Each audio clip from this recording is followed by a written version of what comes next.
దొండకాయ కూర, దొండకాయ పచ్చడి తిని తిని బోర్ కొట్టేసిందా? అయితే దొండకాయతో ఇలా దొండకాయ పల్లి కారం అనేది ఎలా చేసుకోవాలి ఏంటనేది ఈ వీడియోలో చూసేద్దాం. ఒకలా పెట్టుకుని ఒక కప్పు వరకు పల్లీలు, హాఫ్ కప్పు వరకు పచ్చిశనగపప్పు, మినపప్పు కలిపి వేసుకొని దోరగా వేయించుకొని పక్కన పెట్టేసుకోండి.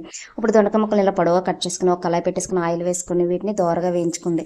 ఇప్పుడు ఇవి వేగే లోపల ఒక మిక్సీ జార్ తీసుకొని ముందుగా వేయించుకుని పోపులన్నింటినీ ఇందులో వేసేసుకొని ఇందులోని వెల్లుల్లిపాయలు వచ్చి ఒక 10, కారం వచ్చేసి ఒక 2 టీ స్పూన్లు, పసుపు వచ్చి 1/2 టీ స్పూన్, ధనియాలు వచ్చేసి 1 టీ స్పూన్, సాల్ట్ వచ్చి 1 టీ స్పూన్ వేసుకొని ఇలా మిక్సీ పట్టి పక్కన పెట్టేసుకుని ఇప్పుడు దొండకాయ ముక్కలు ఇలా దోరగా వేయించుకుని ఒక ప్లేట్లోకి తీసి పక్కన పెట్టేసుకోండి.